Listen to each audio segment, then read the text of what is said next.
जिलापाल कार्यालय सम्मुखें बालेश्वर जिला स्कूल भूसंपत्तिर सुरक्षा और स्कूल नाम रे जमी रेकर्डभुक्त करने दाबी रे सिविल सोसाइटी स्कूल परिचालना कमिटी और पुरातन छात्र संसद पक्षरु एक गणधारणा अनुष्ठित हो जाइछि। सिविल सोसाइटी सभापति अंतर्जामी प्रधान और संपादक मनोज नायक नेतृत्व में यह गणधारण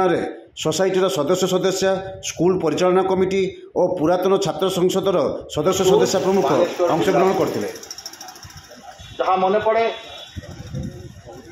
कटक मनोज दास आज युवपीढ़ी जो माने कि स्कूल खेल पड़िया